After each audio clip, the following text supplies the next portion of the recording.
The first sign that something was wrong was not the rain falling upward from the academy roofs. Cultivation formations did strange things to weather. I had seen a wealthy merchant make snow fall inside his dining room because chilled plum tea was apparently not dramatic enough. No, the first sign was the clerk reading my name aloud. Lemba Kojo, she called. She pronounced it correctly. 3 words surfaced inside my mind. The name remains. Then several thousand years of memories opened behind my eyes. I dropped my travel basket. 2 spare robes, a clay cup, 6 sesame cakes, and the admission letter to Nine Hills Cultivation Academy scattered across the wet courtyard. Students stepped around me while pretending not to stare. I knelt beneath the upward rain and remembered dying under a sky with 7 moons. I remembered rivers that answered when greeted properly, lions who carried the praise names of kings, and trees that lowered their branches when a storyteller recited the history of their seeds. I remembered being called Arrow of the Long Memory, one of the wandering name-keepers of the first story age. Then that life faded, and I was 18-year-old Lemba Kojo again. My present body had thin meridians, a small dantian, and enough chi to warm a bowl of soup if the bowl was already fairly warm. I had come to Nine Hills because every child in my village with even a trace of cultivation talent was allowed to sit the academy entrance assessment. My family had celebrated when I qualified. My aunt had baked 30 honey cakes. My younger cousins had asked whether I would return riding a cloud tiger. I had promised nothing. This was fortunate, because the assessment elder looked at my spiritroot tablet and sighed as though I had personally disappointed the mountain. Chi capacity, 16 measures, he said. The students around me murmured. The academy recommended 40 measures for martial instruction, 50 for beast bonding, 60 for storm breathing. 16 was suitable for opening stubborn jars. Meridian width, another examiner asked. Below average. Elemental affinity. The tablet produced a weak beige glow. The examiner tapped it twice. Possibly dust. A boy in silver-trimmed robes laughed. I would later learn that his name was Safa Jin, first-ranked student of the Beast Command Hall and owner of a laugh that always sounded carefully practiced. The examiner moved my name tile toward the bottom of the assignment board. There were prestigious halls engraved in gold. Spear Ascension, Thunder Breath, Jade Medicine, Beast Command. My tile passed all of them. It stopped beneath a narrow wooden plaque whose faded letters read, Quiet Tongue Hall. A few students gave me sympathetic looks. One girl actually whispered, I'm sorry. I stared at the plaque.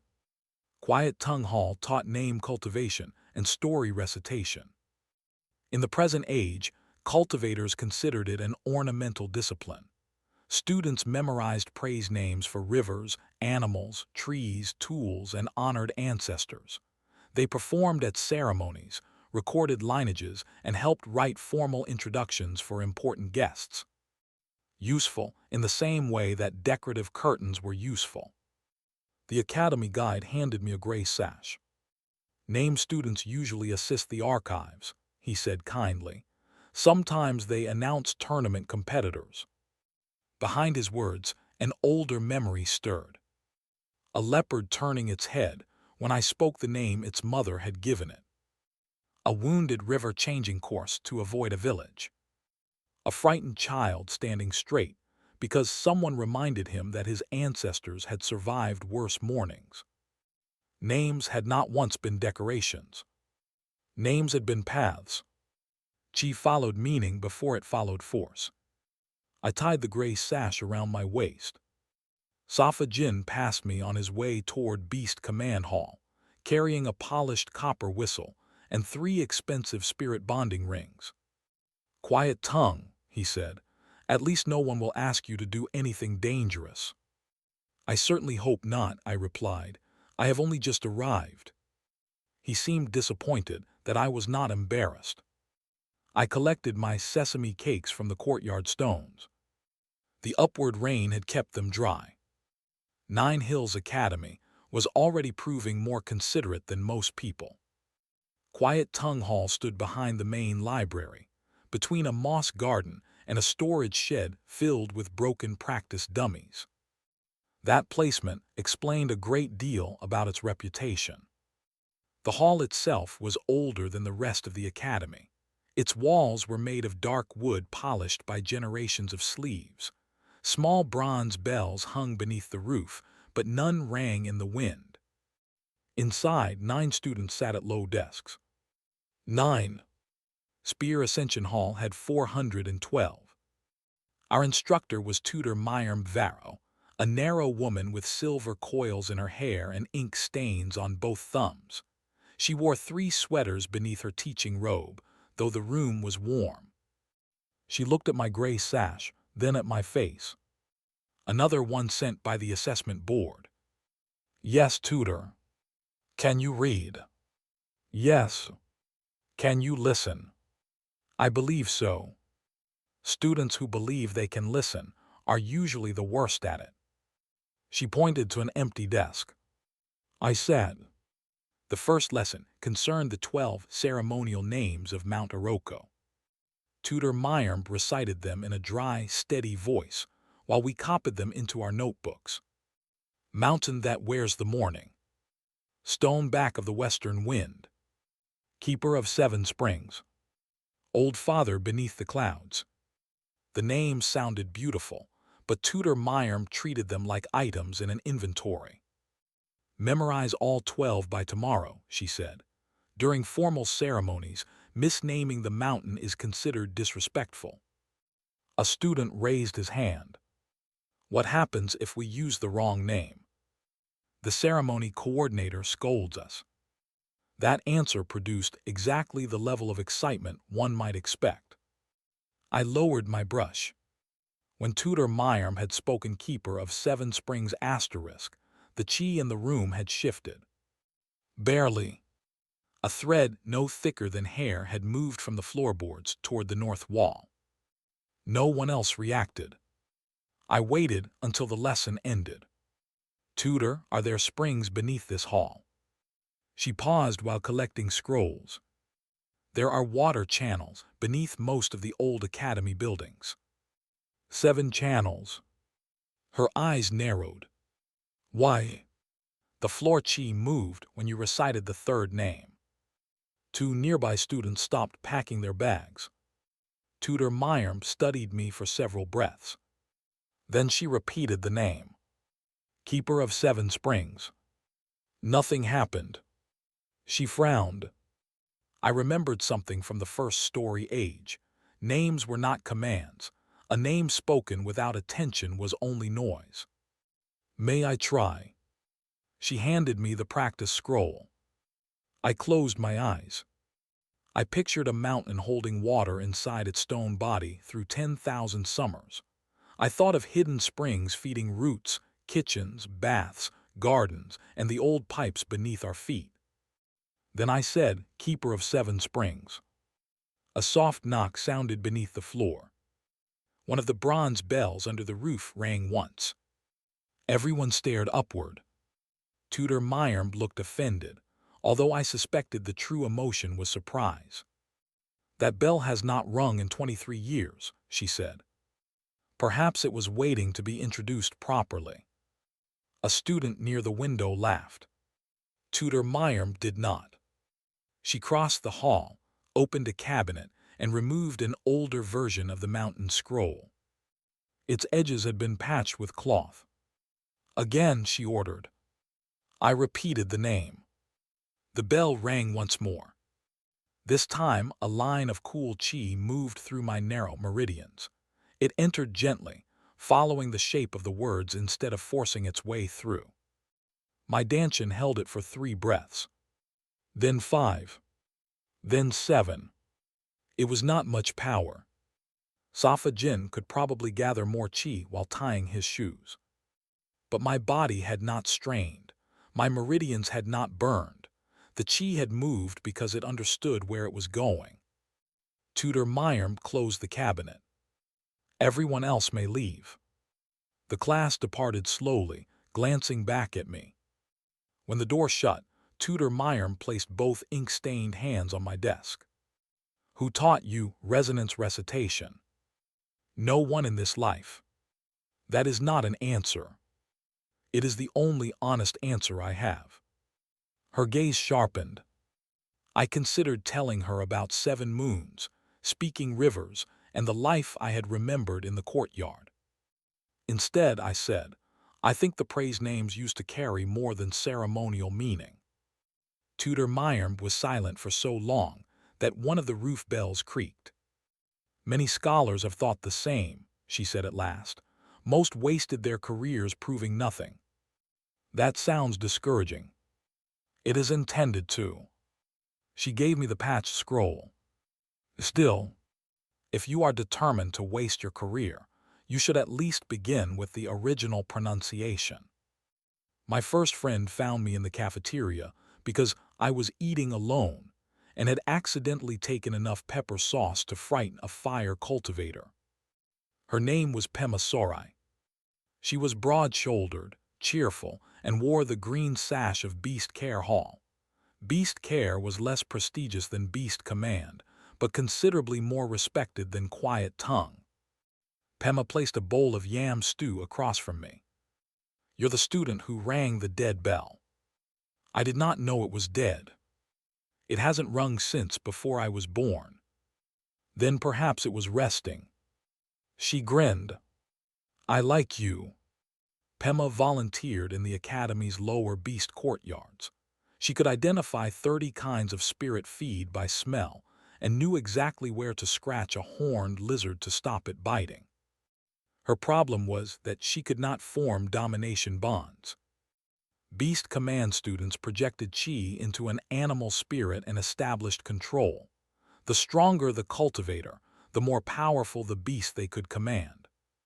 Pema's chi was strong, but every animal she tried to dominate became either frightened or offended. I don't want to command them, she admitted. I want to understand them, but everyone says understanding is what you do before learning to command properly. That sounds backward. I thought so too. My second friend was Ibo Nali, a quiet-tongued student who sat 2 desks behind me. He was thin, quiet, and capable of memorizing an entire page after reading it once. His notebook was so orderly that looking at it made my own handwriting feel ashamed. He also stuttered whenever he circulated chi while speaking. Ordinary conversation was difficult but manageable. Recitation was torture. When Tutor Mayerm asked him to perform the 12 names of Mount Iroko, his breathing tightened by the 4th line. His chi caught in his throat, and the words came apart. A few students looked away. Ibo sat down with his ears burning. After class, I found him copying the names again. You know them perfectly, I said. I can't say them perfectly. Those are different problems. He glanced at me. The Academy acts as though they are the same. Academies enjoy combining problems. It saves paperwork. He almost smiled. That evening, the 3 of us studied in a corner of the old library. Rain tapped softly against the tall windows. Warm chi lamps floated over the tables. Pema brought sesame bread, Ibo brought 6 reference scrolls, and I brought the patched mountain text. We were supposed to be researching regional pronunciation. Instead, Pema told us stories about a goat spirit named Nyuru that had learned to open 3 different gates, but still pretended to be trapped whenever students carried pairs. Ibo showed us an old catalog where animal names were grouped by habitat, temperament, and feeding habits. I noticed something strange. The oldest records did not classify praise names as titles. They classified them as breathing methods. This symbol, I said, pointing to a faded mark, it means returning breath. Ibo leaned closer. The modern translation says ceremonial pause. The translator was wrong. Pema chewed thoughtfully. How wrong? Possibly several centuries wrong. The ancient recitations had not been spoken in one smooth stream. Each praise name had a breath pattern hidden between its phrases. The speaker gathered chi on the first image, guided it through the meaning of the second, then allowed it to settle during the final silence. Ibo's stutter was not the true problem. He was trying to force his breath to match the Academy's formal cadence. What happens when you read without circulating chi? I asked. I can still stutter, just less. And when you hum? I don't. We began with humming. Pema tapped a slow rhythm on the table. I divided the mountain's third praise name into 3 breaths. Ibo hummed the first phrase. He breathed. He spoke the second. His voice caught once, but his chi did not. We tried again. On the 7th attempt, he recited, Keeper of 7 Springs, without forcing a single sound. The lamp above us brightened. Ibo stared at it. Pema covered her mouth, then failed to contain herself. You did it. I did. You absolutely did. The librarian hissed for silence. Pema whispered her celebration instead, which was somehow louder. After that, the old library corner became ours. We met there 4 evenings each week.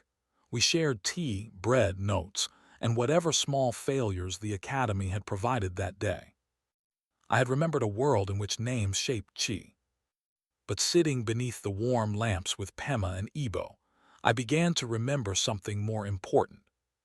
Even in the first story age, no story had survived because one person carried it alone. Name cultivation began with listening. Unfortunately, I was bad at it. Ancient memories did not produce ancient patience. For the first 2 weeks, I tried to awaken every ceremonial name in Tutor Meyer's collection. I greeted the Eastern Garden as Green Hand that holds the dawn asterisk. Nothing happened. I called the library house where dead voices borrow breath asterisk. A shelf collapsed. I addressed the cafeteria stew as asterisk pot of generous steam asterisk. The lid flew off and covered my robe with lentils. Pema laughed so hard she had to sit on the floor. Tutor Meyer made me clean the pot. Meaning must be true, she said. Flattering a bad stew does not improve it. It was generous. It was burnt. I started a notebook.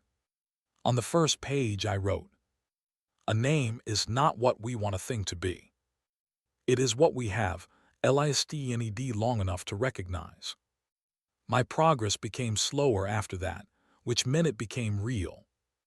I spent mornings sitting beside the moss garden, observing how chi gathered beneath wet stones. I spent afternoons copying old pronunciation marks. At night, I practiced circulating chi through 3-part praise rhythms. My dantian still held only 16 measures, but the chi no longer leaked from my narrow meridians. I could guide 10 measures through my body and recover 9. Most students lost 3 or 4 during every circulation. It was not impressive in a demonstration. It was very impressive after 50 repetitions. Ibo practiced beside me. We stopped treating his stutter as an enemy. Instead, we built pauses into his recitation. His hesitations became places where chi settled. Within a month, he could hold a steady thread of chi through 12 lines. Pema brought us our first animal problem. Nuru, the gate-opening goat, had stopped entering its shelter. The weather had turned cold, but each time a handler led it toward the door, Nuru kicked, bleated, and released sparks from its horns. Beast Command students tried pressure whistles. Nuru headbutted one into a water trough. Pema crouched beside the goat and examined its hooves. No injury, she said. I sat several steps away. Nuru watched me with rectangular golden eyes. What names do the handlers use? Stable Goat 7. That is not a name. It is written on his feeding slate. That is storage information. Ibo searched the beast register. Nuru arrived from the northern farms. His original keeper called him Small Horn who finds the way home. I listened to the shelter. A new red lantern had been hung above the door. Its fire chi crackled whenever the wind shifted. Goats disliked entering dark, uncertain spaces. A spirit goat with path-sensitive chi would dislike walking beneath a flickering fire formation even more. Pema removed the lantern. I lowered my voice. Small Horn who finds the way home. Nuru's ears turned toward me. The sure-footed one who knows every gate. The goat's chi stopped sparking. He who returns before the cold rain. Nuru walked past us and entered the shelter. Then he came back, stole Ibo's sleeve, and tried to pull him inside too. I believe he thinks you are also poorly housed, I said.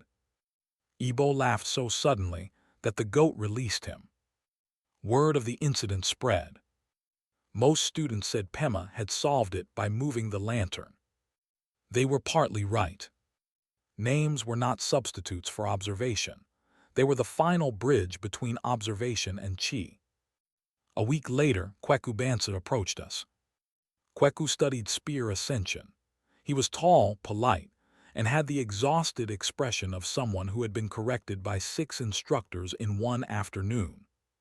His spear chi shook whenever he performed his family's 7 conquering thrusts. I heard you helped Ibo's breathing, he said. Could you listen to my chant? His family chant praised an ancestor named Bansa the Red Spear. Kweku recited it in the Academy's standard war rhythm. His chi surged violently on every third beat. I asked what his ancestor had done before becoming a warrior. Kweku frowned. He was a farmer. What did he grow? Millet. Ibo found the oldest family record after 3 days of searching. Bansa the Red Spear had defended his village, yes. But his praise name had not come from killing enemies. It came from planting millet in straight red rows, so the entire valley could eat during a drought. The chant was not a marching rhythm. It was a planting rhythm. Step, press, breathe, cover. Kweku practiced the spear form again.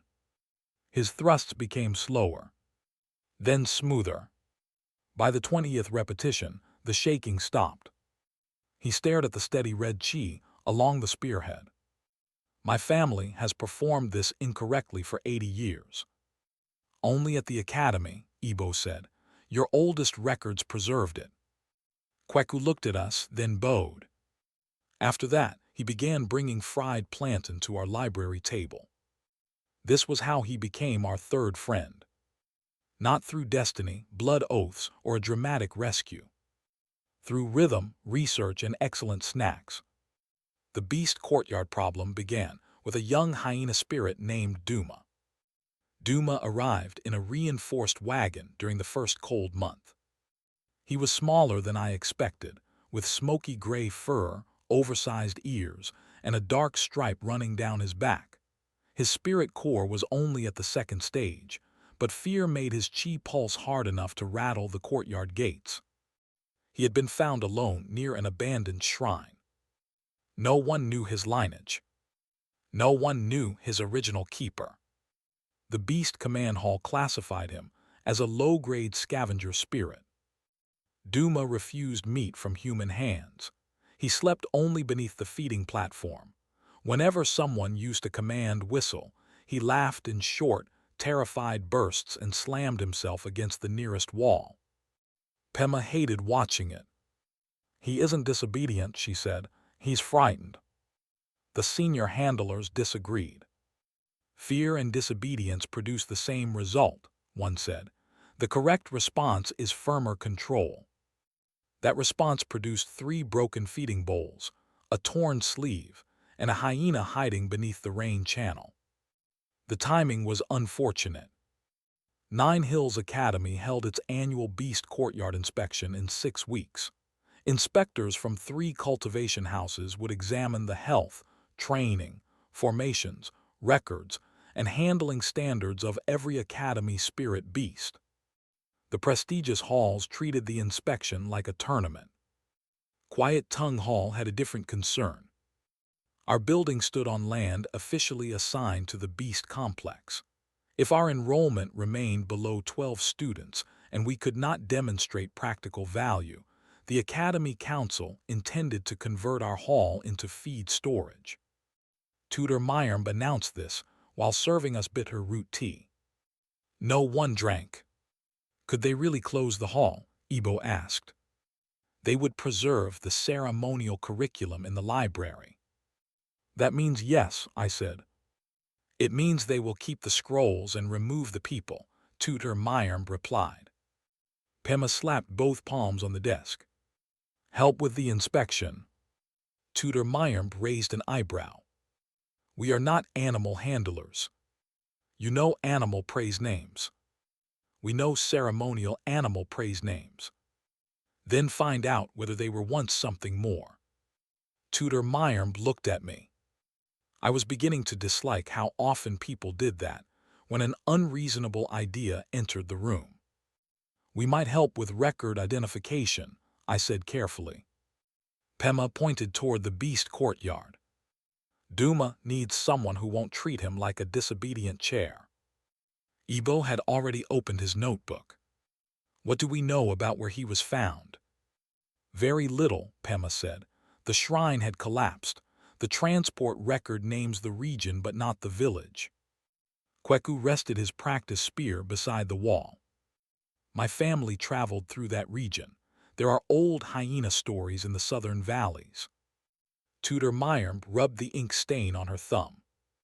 This is not a classroom experiment. A frightened spirit beast can injure someone. We will stay outside the enclosure, I said.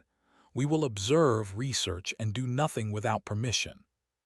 And if you discover nothing, then the Academy gains accurate records. And if you discover something, I thought of the first story age. Hyenas had carried complicated names. They were boundary walkers, bone cleaners, night singers, and keepers of roads that civilized people pretended not to need. If we discover something, I said, perhaps Duma will finally hear a human voice that is speaking to him instead of at him. Tutor Myrmb agreed to supervise the project. The Beast Command instructors were less enthusiastic. Safa Jin attended our first meeting as the student representative for the inspection team. He now wore 2 copper whistles and had bonded with a young golden jackal. The animal has already ignored 27 standard commands, he said. Reciting poetry will not improve his discipline. Probably not, I replied. Pema kicked my ankle beneath the table. Safa frowned. Then why are you here? We are not studying his discipline. What are you studying? Duma. That answer irritated him more than an argument would have. He gave us limited access to the courtyard records and permission to observe from behind the safety line. No unsupervised recitation, he warned. No experimental chi projection. No entering the enclosure. Reasonable conditions, I said. Safa looked surprised. He had expected resistance. People often prepared themselves so thoroughly for defiance that calm cooperation felt suspicious. We began the next morning. Duma paced the courtyard boundary in groups of 9 steps. 8 quick, 1 slow. Then he turned and repeated the pattern. I opened my notebook. Somewhere inside the memories of a life beneath 7 moons, that rhythm was waiting for me. I simply had to become quiet enough to hear it. Investigating Duma became the center of our academy life. We attended morning lessons, ate lunch, completed assignments, and then gathered at the beast courtyard with notebooks tucked beneath our robes. Pema recorded behavior. Ebo searched archives. Kweku studied movement patterns. I listened for chi resonance. During the first week, we learned mostly what did not work. Duma did not respond to regional hunting calls. He disliked drums. He disliked copper whistles even more. He tolerated wooden flutes until Safa used one to issue a binding command, after which Duma buried the flute beneath his bedding. Pema secretly approved. We tested old praise names from 3 valley traditions: Night Laugher, Bone Finder, Walker Beyond Firelight. Duma's ears moved, but his chi did not settle. One afternoon, I tried Moontoothed Keeper of Crossroads Asterisk. Duma sneezed. Pema wrote that down. Why are you recording the sneeze? It is the strongest response we have received. Ibo added, it may indicate rejection. Or dust, Kweku said. I looked at the dry courtyard. An important distinction. We spent evenings in the library, beneath warm chi lamps. Tutor Mayerm brought us old scroll boxes that smelled of cedar, smoke, and patient neglect. Some records were written in trade script. Others used memory knots, drum marks, or symbols shaped like animal tracks. The Academy's catalogers had labeled most of them as folklore. In the first story age, folklore had been the safest place to hide practical knowledge. Kings stole manuals, conquerors burned lineages, tax collectors counted techniques. No one bothered confiscating children's songs. Ibo discovered a bundle of playground verses collected from the southern valleys 140 years earlier. One verse described a gray hyena cub who walked 9 steps around a ruined house. 8 for the family who had left. 1 for the name that remained behind. That is Duma's packing pattern, Pema said. Or a common behavior that became part of the song, Kweku replied. Either way, the pattern matters, I said. The verse had no ending. The final memory knot had broken. We searched for related versions. 3 days later, Ibo found a travel journal mentioning a shrine where hyena spirits guarded spoken histories after villages were abandoned. They were not guard beasts, he said. They were memory carriers. A forgotten image flashed through my ancient memories. A ring of hyenas sitting beyond a fire. An elder speaking the names of the dead. The animals carrying those names into the wilderness, so no lineage vanished completely. My hands began to shake. Pema noticed. What is it? I have seen this before. In a scroll. In another life. I had told my friends part of the truth by then, not every detail. Explaining the first story age was difficult when I did not understand why I had been reborn thousands of years later. They believed me with surprising ease. Pema said anyone who voluntarily spent 6 hours comparing ancient breath marks was either a reincarnator or needed more hobbies. Ibo asked intelligent questions. Kweku simply said, that explains the way you look at old things. Now I remembered that the hyenas of those shrines had not been controlled by single true names. They carried praise chains. Each line reminded them of a duty, a place, a relationship, or a choice. We do not need Duma's hidden birth name, I said. Pema leaned forward. What do we need? The name of what he belongs to. The abandoned shrine had not housed a beast. It had housed a tradition. Duma was packing because he had inherited a duty without inheriting the story that explained it. We reconstructed fragments. Ibo found references. Kweku transformed foot patterns into beats. Pema compared each line with Duma's behavior. I tested the chi shape in the moss garden. Our first complete attempt failed. The bronze practice bell cracked. Our second caused every goat in the lower courtyard to face north for 11 minutes. Our third made Nyuru follow Kweku through lunch, because the goat apparently believed he had been appointed keeper of vegetable peels. Tutor Mayerm made us repair the bell and apologized to the goat handlers. But each failure taught us something. The praise chain needed no domination chi. It needed shared breath. One voice established place. One established memory. One established living identity. The final voice returned choice to the listener. That last part mattered most. A true praise name did not imprison a spirit inside a definition. It opened a path and allowed the spirit to recognize itself. 5 days before the inspection, we had reconstructed all but the final line. The surviving text read, Walker of 9 roads. Laugher beyond the last fire. Keeper of names no house remembers. Child of the empty shrine. Bearer of. Then nothing. Ibo searched until his eyes reddened. Pema questioned every handler who had worked near the southern valleys. Kweku repeated Duma's packing rhythm until his boots wore smooth at the heel. I reached into ancient memory and found only shadows. The missing words were close, but memory, like a shy animal, rarely approached when chased. 3 days before the inspection, Safa Jin demonstrated his new command formation.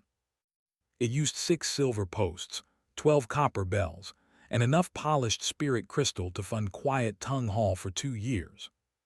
The formation created a controlled field across the courtyard. Within it, handlers could project commands without exposing their meridians to an animal's unstable chi. It was technically excellent. I disliked it immediately. Duma disliked it more. The moment the silver posts activated, he flattened his ears. His packing accelerated. 8 quick steps. 1 slow. 8 quick. 1 slow. Turn it off, Pema said. Safa stood beside the control pillar. The formation is functioning within safe limits. Look at him. I am looking. No, you're measuring.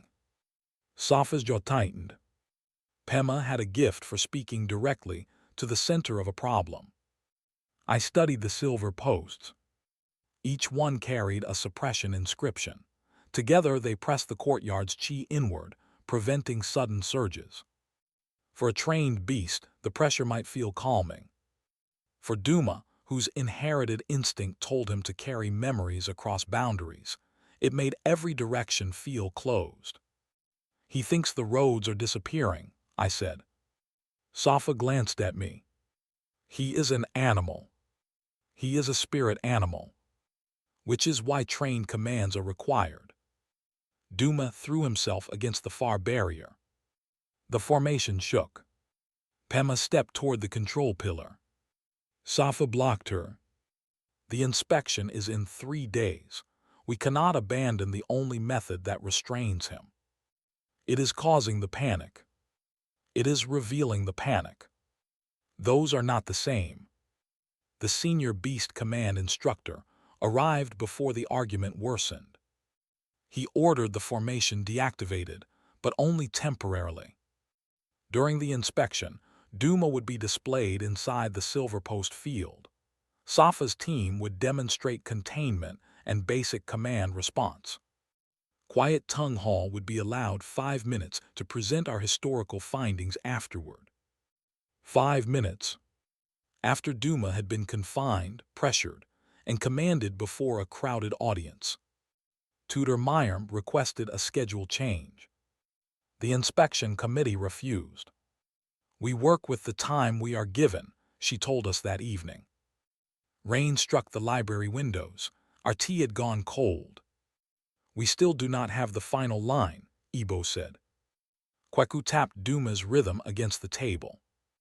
8 quick. 1 slow. Pema stared at the incomplete praise chain. What does he do after the 9th step? He turns, I said. No, before he turns. We looked at her. He checks the gate. She was right. Duma's head always tilted toward the western gate after the slow step. Not the enclosure gate.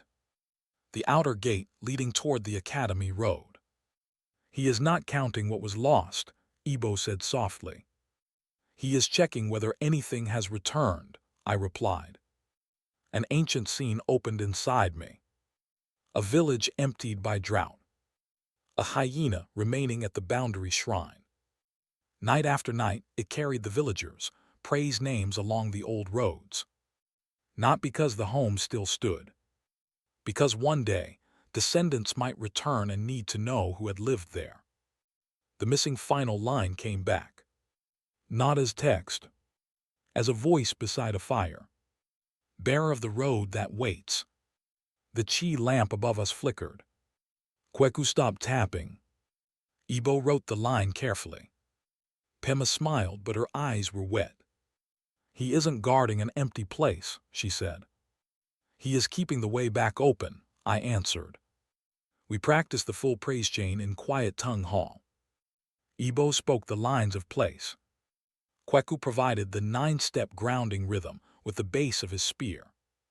Pema spoke the lines describing Duma's living habits, adjusted from weeks of observation. I carried the returning breath. The first attempt scattered our chi. The second held for 4 lines. On the third, all 9 bronze roof bells rang. Tutor Mayim sat very still. When the final sound faded, she looked around the old hall. I have taught here for 31 years, she said. I thought those bells were decorative. So did the bell repair office, I said. She gave me a severe look, then poured fresh tea for everyone. The next morning, Safa found me outside the courtyard. I heard your hall bells, he said. Sound travels. You intend to recite during Duma's display. If he panics, we intend to help. My formation will hold. It may. You believe I am wrong. I believe you are solving a different problem. His expression hardened. You have been here 2 months. I have trained spirit beasts for 6 years. That is true. You do not understand what happens when an unstable beast's chi spreads through a crowded courtyard. I understand enough to hope your formation succeeds. That unsettled him. Perhaps he wanted me to challenge him so he could defend his expertise. Instead, I bowed. As I walked away, he called after me. If the formation fails, stay behind the safety line. I turned. If the formation fails, there may no longer be a safety line. The inspection morning arrived bright, cold, and crowded. Academy banners hung from the courtyard roofs. Visiting cultivators filled the observation platforms. Instructors wore formal robes.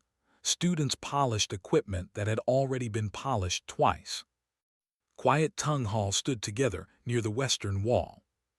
Tutor Mayim wore her least ink-stained robe. Ibo carried our reconstructed archive scroll. Kweku held his spear. Pema had 3 pockets filled with dried meat, none of which Duma would accept. I carried my notebook. Safa's command team entered first. He looked confident, though the silver posts hummed too sharply. Duma crouched beneath the feeding platform. The chief inspector examined the enclosure. Begin containment demonstration. Safa activated the formation. 6 silver posts flared. 12 copper bells rang. Chi pressed inward. Duma rose. His ears flattened. 8 quick steps. 1 slow. He checked the western gate. Safa blew the first command. Stand. Duma's legs stiffened, but he did not obey. The second whistle carried more chi. Approach. Duma backed away. A murmur moved through the audience. Safa adjusted the control pillar. The formation tightened. I felt the courtyard chi twist. Duma laughed. It was not the bold call of a wild hyena. It was a broken, breathless sound. Pema moved before anyone else. She stepped to the safety line. That is enough. The senior instructor raised a hand. Safa. Reduce pressure. Safa reached for the controls. At that moment, one copper bell rang out of sequence. The formation's inward pressure struck Duma's outward chi pulse. The silver post nearest the western gate cracked. Chi burst across the courtyard. Students shouted. Bonded beasts pulled against their handlers. 3 spirit birds escaped their perch. A horned lizard climbed an inspector's robe with impressive speed. The remaining silver posts tried to compensate. That made everything worse. Duma leaped onto the feeding platform, surrounded by smoky gray chi. Every frightened animal in the courtyard answered. Safa stared at the broken control pillar. His formation had not been poorly made. It had been designed around the belief that pressure always produced order. Now the entire courtyard was proving otherwise. Evacuate the observation floor, an instructor called. Pema crossed the safety line. I followed her. Lemba, Tutor Myerm warned. I know. Duma snapped his head toward us. Pema stopped 20 steps away and lowered herself to one knee. She did not stare into his eyes. She turned slightly sideways, exactly as she had taught us. He needs space, she said.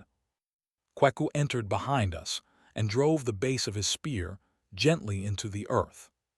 Once, twice, 3 times. The planting rhythm spread through the ground. Step, press, breathe, cover. The wild courtyard chi slowed enough for me to inhale. Ibo stood at the broken safety line. His face was pale. The first voice in the praise chain belonged to him. He looked at the inspectors, the students, the cracked posts, and the frightened beast. Then he looked at us. I nodded. Ibo breathed into the pause he had once been taught to fear. Walker of 9 roads, he said. His voice caught after *9 asterisk. He did not fight it. He let the silence hold the chi. Then he continued. Laughter beyond the last fire. Duma's ears turned. The smoky chi around him trembled. Kweku struck the ground in the 9-step pattern. 8 steady beats. 1 soft. Pema spoke next. Gray child who hears the hidden footstep. Duma looked at her. Wide-eared watcher beneath the rain. His shoulders lowered slightly. Finder of what others leave behind. The spirit bird stopped shrieking. I stepped forward. The ancient breath moved through my narrow meridians. 16 measures of chi. Still no more. But none of it leaked. I did not push it toward Duma. I placed it inside the meaning of the words and let the name form a road between us. Keeper of names no house remembers. The western gate formation steadied. Child of the empty shrine. Duma's chi folded closer to his body. Bearer of the road that waits. He made one quiet sound. Not a laugh. Something almost like a question. The final line had to return choice. That was the part modern command cultivation had forgotten. I lowered my hands. You who may guard the road, I said, and you who may walk it. The courtyard became still.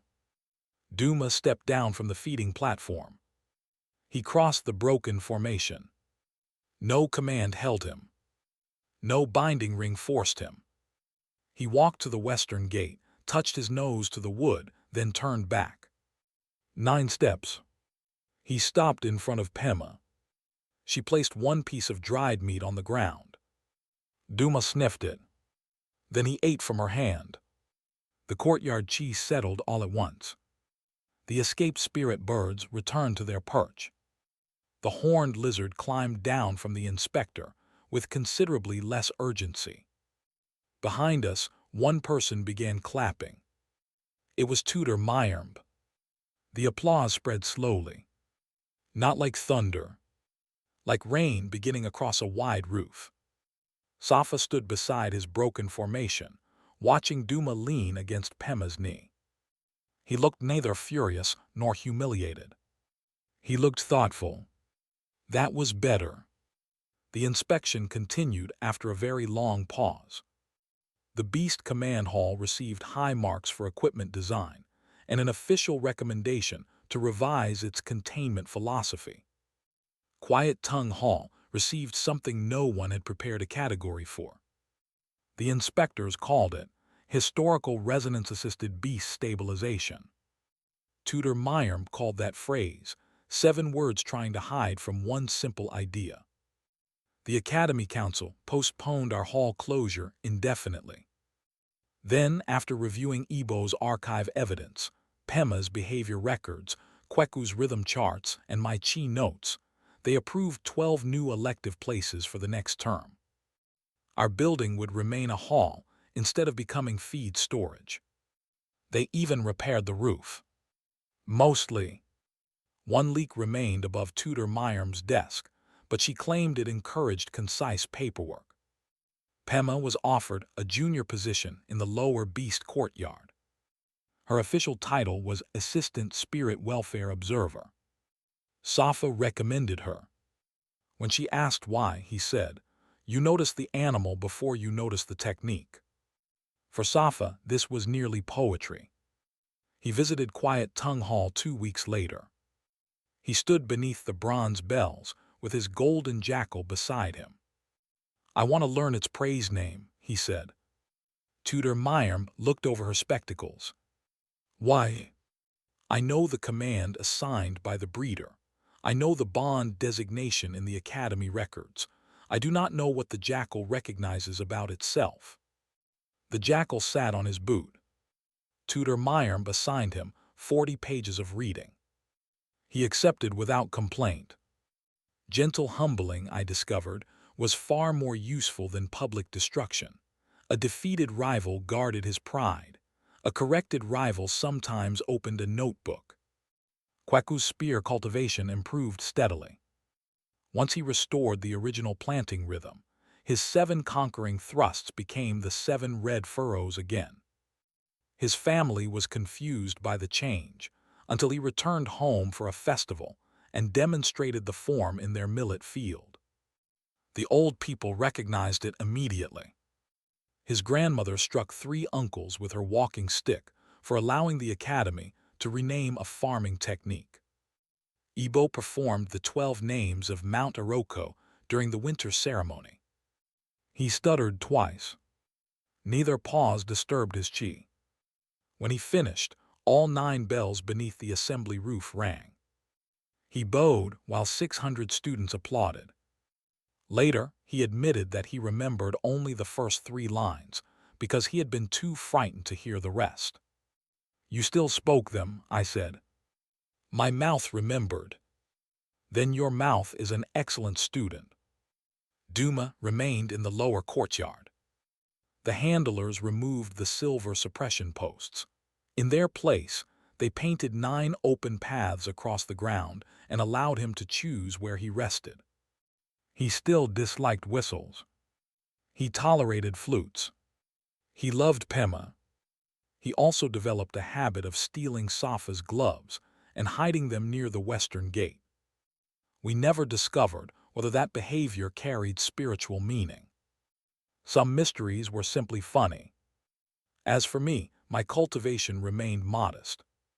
My dantian still held 16 measures for most of the winter. Then 18. Then 21. I was not breaking mountains or riding lightning. I was learning something slower. Every true praise name created a path chi could travel without waste. The more accurately I listened, the clearer those paths became. I began with animals, rivers, buildings, and old tools. Eventually, I started studying the names cultivators carried inside their own bodies. A stiff shoulder that remembered an old injury. A breath that feared becoming a chant.